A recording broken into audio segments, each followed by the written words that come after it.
I am joined online by Gurusharan Singh, former Test cricketer for India, Seth Bennett, senior English reporter, Rakesh Rao, the deputy editor of Hindu, and Indian cricket fan, Rishi Chhabra. Seth, going over to you, it's entirely fitting to begin 2023 World Cup with this showdown. Would you say, much like the narrative of ODI cricket, much like the way that result was stuck in a stalemate, the narrative of ODI cricket has also been in a stalemate? Yeah, absolutely. This is one of the big challenges, isn't it, for cricket as a whole, to work out where the 50-over World Cup fits within this modern world. And is this the format that allows the game to continue to grow?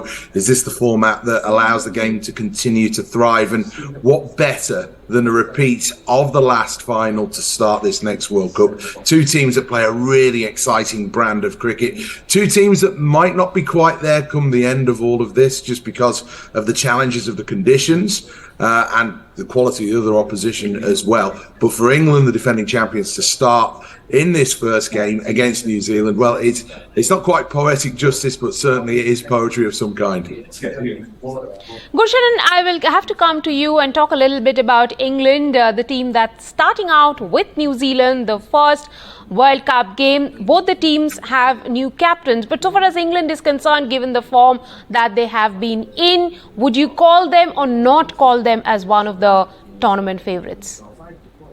I think they are the favourites, England, and along with that, India is also there, Australia. But India has got a good, England has got a good chance. But like today, New Zealand, they have won the toss, and in my view, their strength is fast bowling, like Gold, Henry, and Ferguson, and they have won the toss and they have fielded. And if they bowl good 10 to 15 overs initially, if they get 2 or 3 wickets, I think then New Zealand will have an advantage, because batting under lights, I feel, will be a bit easier. Rakesh, coming to you, Gurusharan has said batting under lights will be a little easier. We know with England, one of the biggest problems has been Ben Stokes' knee injury. Would you say that that's going to trouble them during the tournament? That is one of their biggest worries as they get into this big tournament. Rika, it just depends how long he'll be unavailable. Ben Stokes means the world to that team. I mean, he can do things which no other cricketer is expected to do. I mean, Ben Stokes has come good in all these big games. We know what he's capable of. So England knows his worth. But England is much more than just that one player. Look at their approach. They've been impressive. They've been playing fearless cricket in all formats. Their success rate could be, a little different, but I see them as a very perfect side to play 50 overs. They have the aggression of the T20 game. They can play at a normal pace. I mean, of course, they have now reintroduced a very new idea of how to approach 5-day games. But having said that, at the same time, they have the resources to go all the way. So one man, and that he's around and he can just rejoin the action anytime. But they have the reserves, and I expect Ben Stokes to be around, and also England to go full throttle here. They are here to win. They are not here to just compete. Right, they are the champions of 2019. Yeah. Rishi, Ben Stokes is one of the cricketers that Virat Kohli has been talking about a lot lately, and he's also said that if there is one current cricketer that he is fond of, that is Ben Stokes. Given the kind of profile that he has and given the kind of performances that he has delivered in India, would you say that the big stage is for him and for a few others? And as a fan, which are the faces that you are going to be watching out for in this World Cup? Well, Rika, I would absolutely agree with Virat Kohli. Ben Stokes, be it that Headingley Test against England, against Australia in the Ashes, be it the 2019 World Cup final against New Zealand at the Lords, or the 2022 T20 World Cup against Pakistan. Every format, he's been a crunch player for England. He's been a top performer, and that's what he's going to be for the 50-over format as well. Though he's not playing the opening game, it's a long tournament. He will get his opportunities, and I'm sure, he's going to put the World Cup stage on fire with his performances. Now, coming to the other players, I think Virat Kohli from India is the player to watch out for. All our hopes are resting on him for this World Cup. Along with that, Shubman Gill, young star from India, we say he's the prince after King Kohli. And I'm also, very keen on watching Babar Azam because this is the first time that he's come to India. The entire Pakistan is depending on him to perform well. So it's going to be a very interesting 45 days of cricket. A lot of players to watch out from. Now, Seth, we spoke about Ben Stokes, one of the biggest stars of the England side. But another big show, a part of the England side, David Malan. 277 runs coming in last 3 innings. What should we be expecting of Malan in this World Cup? He will be one of the least spectacular of the England top order batsmen, despite his status and his abilities to play 50 and 20 over cricket. He's been outstanding for a long period of time. And it's interesting, I've just seen the England team come up, and the top 4 are all Yorkshire players: Malan, Bairstow, Root and Brook. And I think it's the form of Joe Root, Rika, that we need to be focusing on. He's had a really lean time in 50 over cricket, and where the biceps are big and the only thing that's bigger is the 6 hitting, Joe Root is not quite the perfect picture within that, but he can be the player that ties everything together for England through this World Cup. He's such a good player of spin. He's got that ability really to hold that innings throughout, but still keep that runs total ticking over. There's a lot of pressure on Harry Brook. Brought in, lots of conversation about whether or not he should be brought into the team. He's been brought in to replace Jason Roy, and I think he could be one of the absolute superstars of this tournament.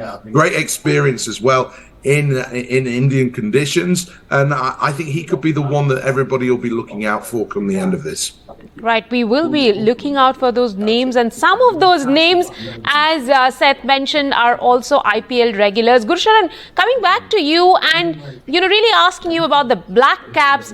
They are one of the underrated sides in the tournament. No one really gives them the chance to go all the way, but they have done it time and again. What are the things you expect of them? I think they are the dark horse of this World Cup. New Zealand, like everyone is saying, they are not the favorites, but they have reached 2 finals and they played semi-final many times. So they are a very, very balanced team. Plus, their out cricket fielding is exceptional. And in this World Cup, I think the point which they have in favor is their fast bowling and their spinners. Both the spinners is Sodhi and Santner, plus Rachin Ravindra. I saw him bowling. He's got very good revolutions in the air. He's a batsman.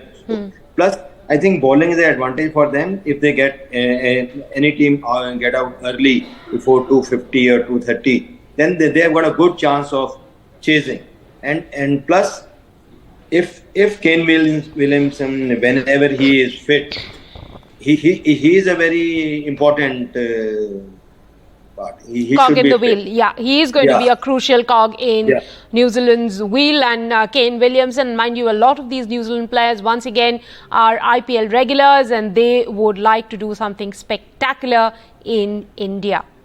Now, talking about the team that every Indian fan is interested in, they are right now in Chennai. They reached Chennai a couple of days ago, and they are the ones who are being touted as the favourites to win the World Cup, and I'm talking about India here.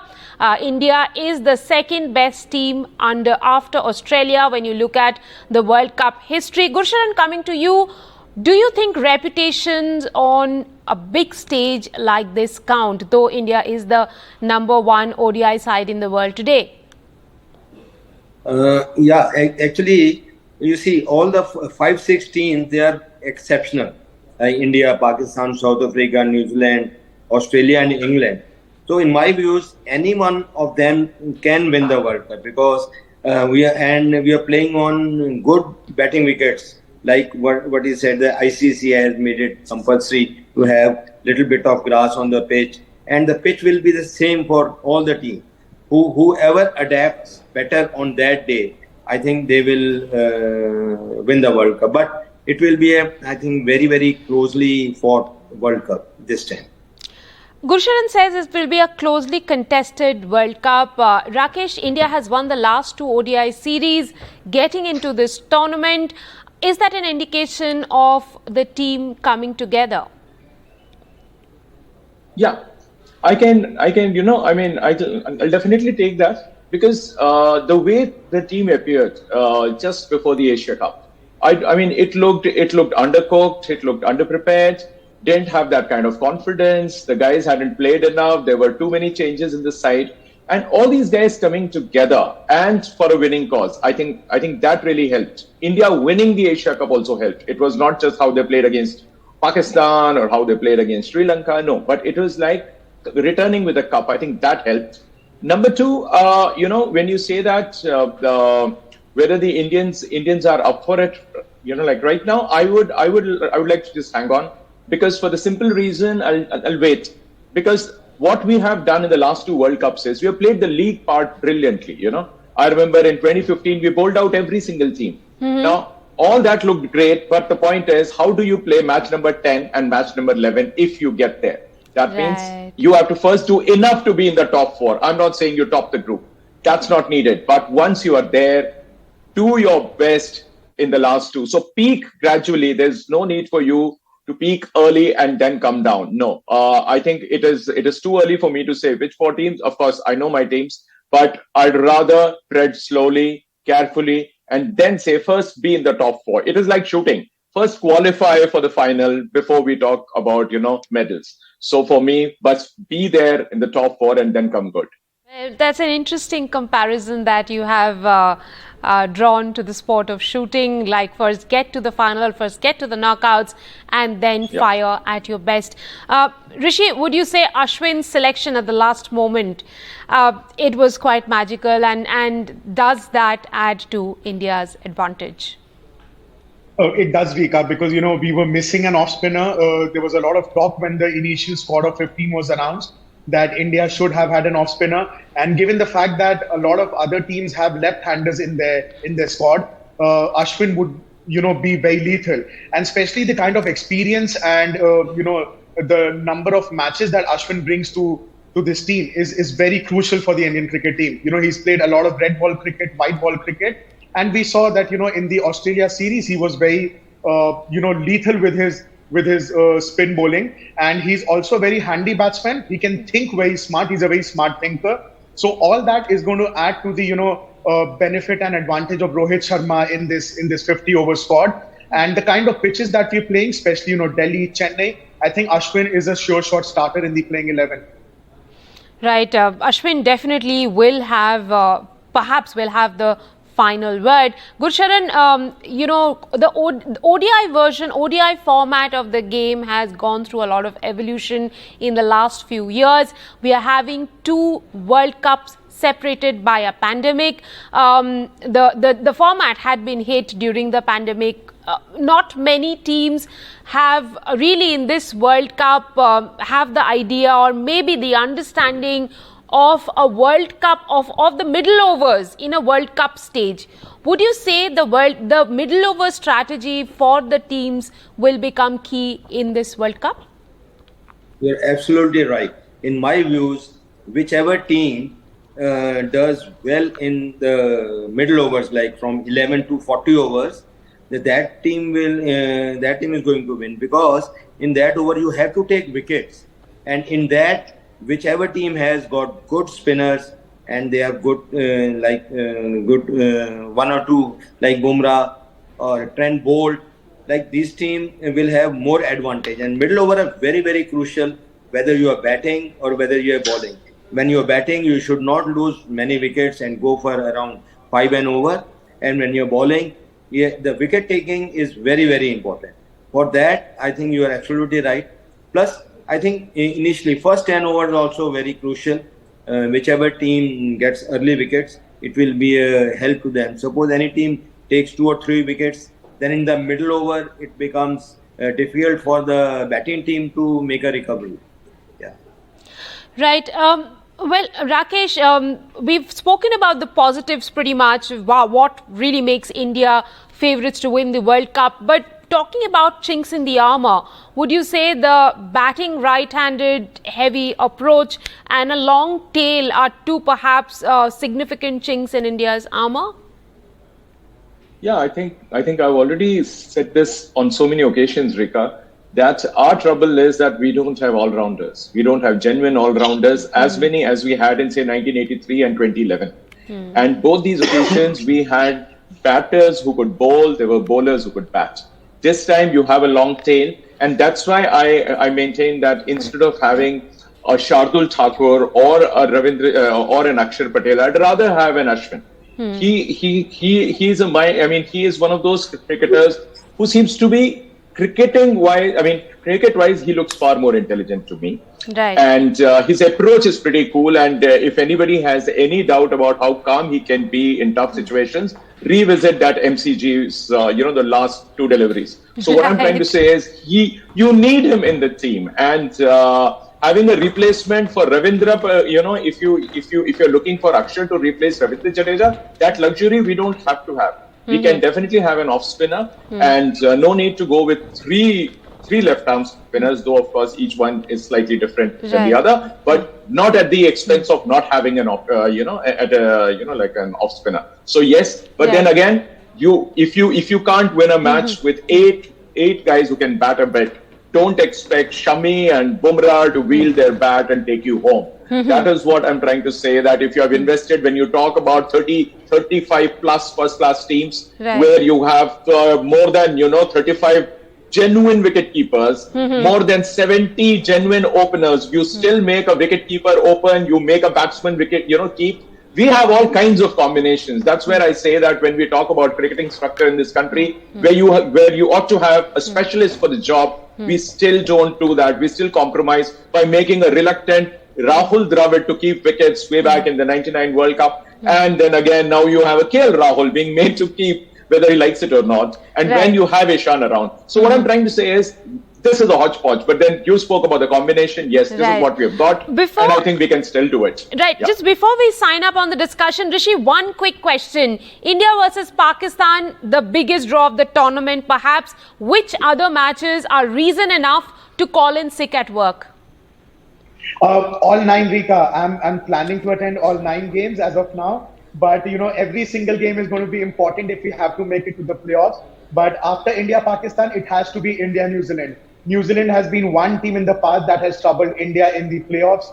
And I'm really looking forward to that game. Right. One of the beautiful stadiums in the world, Dharamshala. I think it's going to be a cracker of a game. Well, you have heard that from a fan. Apart from India, Pakistan, the other reason to call in sick at work is India versus New Zealand that comes your way on the 22nd of this match.